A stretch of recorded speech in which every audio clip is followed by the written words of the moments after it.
మన దేశ ప్రధాని నరేంద్ర మోడీ ట్రంప్ ఫ్రెండ్గా పెద్ద ఎత్తున ప్రచారం చేసుకుంటా ఉంది. వాస్తవంగా నరేంద్ర మోడీ ఏం చెప్పినా కానీ ట్రంప్ ఆ రకమైన నిర్ణయాలు తీసుకుంటాడనే ప్రచారం ఉంది. అమెరికా ఎలక్షన్లో మోడీ ట్రంప్ను గెలిపించడానికి కూడా ప్రచార క్యాంపెయిన్ నిర్వహించాడు. కానీ అట్లాంటి ట్రంప్ ఇండియాకి ఏం చేశాడు? ట్రంప్ గెలిచిన తర్వాత స్వయంగా తన మిత్రుడు మోడీ ఈ దేశాన్ని పరిపాలిస్తున్న కాలంలోనే అనేక రకాల నిర్ణయాలు భారతదేశానికి వ్యతిరేకంగా తీసుకుంటున్నా కానీ నరేంద్ర మోడీ ఏం మాట్లాడని ఒక దుస్థితి ఇవాళ మన దేశంలో నెలకొన్నది. ఈ మధ్యకాలంలో అమెరికా అధ్యక్షుడు ట్రంప్ తీసుకున్న ఒక 3 నిర్ణయాలు భారతదేశ ప్రజల మీద ఒక తీవ్రమైన భారాలేస్తున్నాయి. వాస్తవంగా మన దేశంలో make in India, made in India తీసుకొస్తామనేది బీజేపీ ప్రభుత్వ లక్ష్యం. దానికి అనుగుణంగా విదేశీ పెట్టుబడులను ఆహ్వానిస్తాం. కానీ ఈ కాలంలో నరేంద్ర మోడీకి షాక్ ఇచ్చే రకంగా డొనాల్డ్ ట్రంప్ యాపిల్ సంస్థకు సంబంధించిన విషయంలో ఒక పెద్ద నిర్ణయం ఇప్పుడు సంచలనంగా దేశవ్యాప్తంగా మారింది. ఫోన్లలో కింగ్ ఏదన్నా ఉందంటే అది యాపిల్ ఫోన్. వాస్తవంగా చెప్పాలంటే యాపిల్ సంస్థ దాని CEO టీమ్ కుక్ దీని మీద పెద్ద ఎత్తున ఒక ప్రచారాన్ని తీసుకొచ్చాడు. అమెరికా కేంద్రంగా ఈ వ్యవస్థ నడుస్తున్నా కానీ అమెరికాలో ఈ యాపిల్ ఫోన్ తయారు చేస్తే అక్కడ ఉత్పత్తి ఖర్చు ఎక్కువైంది కాబట్టి అమెరికాలో తయారు చేయకుండా ఆ మొత్తం మార్కెట్ని అంతా చైనాకి గతంలో మార్చని పరిస్థితుంది. చైనా కేంద్రంగానే ఈ యాపిల్ ఫోన్ల తయారీ నడిచేది. కానీ చైనాకి అమెరికాకి మధ్య ఉన్న ఉద్రిక్తతలు, అక్కడున్న యుద్ధము, అమెరికా చైనా మీద ఒత్తిడి తీసుకురావడం, ఈ కంపెనీ మీద ఒత్తిడి తీసుకురావడం ఫలితంగా వాళ్ళు ప్రత్యామ్నాయంగా ఇండియాని ఎంచుకున్నారు. కాబట్టి ఇండియాకి సంబంధించిన మన దేశంలో ఈ యాపిల్ ఫోన్ల ఉత్పత్తి అనేది ఇక్కడున్న కొన్ని సంస్థలతోటి టైఅప్ అయ్యి యాపిల్ ఇక్కడ ఫోన్ల ఉత్పత్తి చేస్తుంది. అయితే ఫాక్స్కాన్, టాటా ఎలక్ట్రికల్, పెగాట్రాక్ అనే ఈ సంస్థలతోటి ఇప్పుడు ఇండియాలో యాపిల్ ఉత్పత్తి జరుగుతుంది. అయితే ఇక్కడ యాపిల్ ఉత్పత్తి జరిగితే ట్రంప్కి ఎందుకు కోపం వచ్చింది? అసలు ట్రంప్కి ఏంటి బాధ అనేది మనం ఒకసారి చూస్తే మన దేశంలో తయారైన యాపిల్ ఫోన్లలో కొనే దాంట్లో 80% ఉన్న వాళ్ళంతా అమెరికా వాళ్ళే. సో అమెరికా పబ్లిక్ ఎక్కువ యాపిల్ ఫోన్లు కొంటుంది, అది ఇండియా నుంచి కొనుగోలు చేయాల్సిన పరిస్థితి వచ్చింది. కాబట్టి చైనా నుంచి కాకుండా ఇండియా నుంచి కొనుగోవటం ఫలితంగా మన దేశానికి ఎక్కువ డబ్బులను చెల్లించాల్సిన పరిస్థితి ఉంది. ఐఫోన్ దిగుమతులు అనేవి అమెరికాలో పెరిగిపోయినాయి. అందుకే మన మీద అక్కస్తోటి, మన మీద కోపంతో డైరెక్ట్గా టీమ్ కుక్నే బెదిరించిన పరిస్థితి చేశాడు డొనాల్డ్ ట్రంప్. ఇండియాలో ఫ్యాక్టరీ పెట్టడానికి, డైరెక్ట్గా ఇక్కడ ఫ్యాక్టరీ పెట్టి యాపిల్ ఉత్పత్తిని పెంచడానికి, ఇక్కడ ఉపాధి కల్పించడానికి ఆ యాపిల్ సంస్థ CEO ప్రయత్నం చేస్తూ ఉంటే తన్ని బెదిరించి ఇండియాలో గింట ఫ్యాక్టరీ పెడితే యాపిల్ ఫోన్ ఉత్పత్తి చేస్తే నీ మీద మొత్తం నిర్బంధం విధిస్తావు, నువ్వు రకంగా చేయొద్దని అడ్డుకున్న పరిస్థితి. దీని మీద నరేంద్ర మోడీ ఒక్క మాట మాట్లాడలే. మరి మేక్ ఇన్ ఇండియా ఎక్కడ పోయింది, మేడ్ ఇన్ ఇండియా ఎక్కడ పోయింది అనేది బీజేపీ సమాధానం చెప్పాలి. రెండో నిర్ణయం, ఇదొక తీవ్రమైన నిర్ణయం.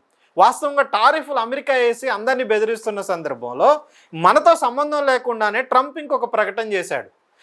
ఇండియాకు సంబంధించిన వస్తువులు అమెరికాకి మనము ఎగుమతి చేస్తేనేమో టారిఫ్లు పెంచాడు ట్రంప్.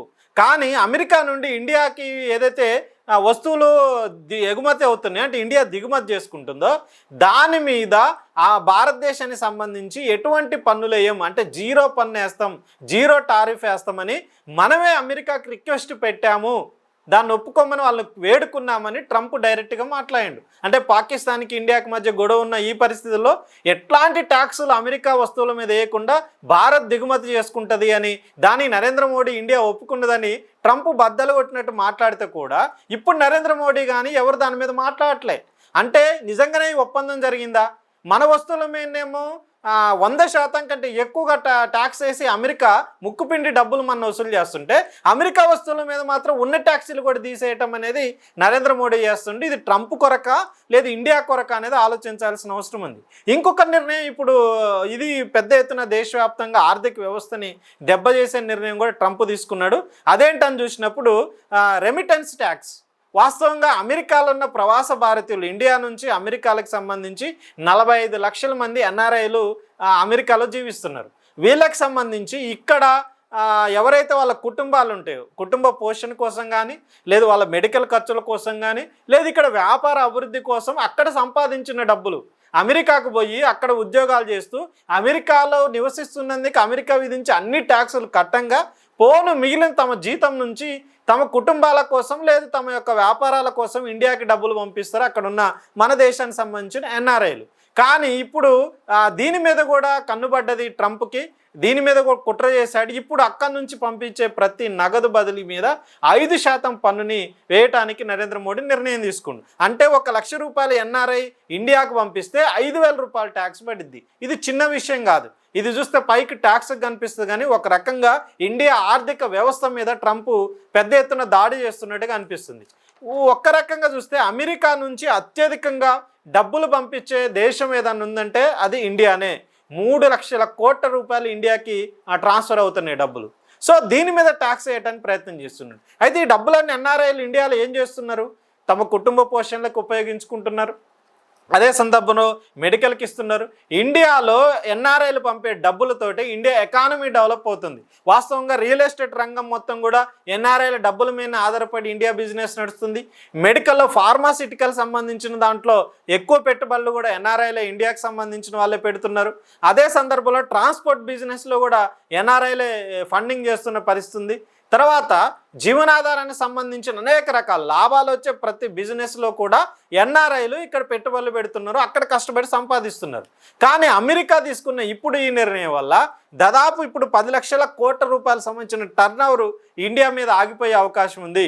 ప్రతి సంవత్సరం 55.6 బిలియన్ డాలర్లకు సంబంధించిన నగదు బదిలీ అనేది ఇండియాకి జరుగుతున్న పరిస్థితి కూడా ఉంది. దీని అన్నిటి మీద ట్రంప్ ఇవాళ వేశాడు. అంటే ఇప్పుడు అంతిమంగా అమెరికాలో చదువుకునే ఎన్ఆర్ఐలు భారతీయులు ఎవరు ఉన్నారో ఇప్పుడు డబ్బులు పంపించడానికి జంకుతున్న పరిస్థితి.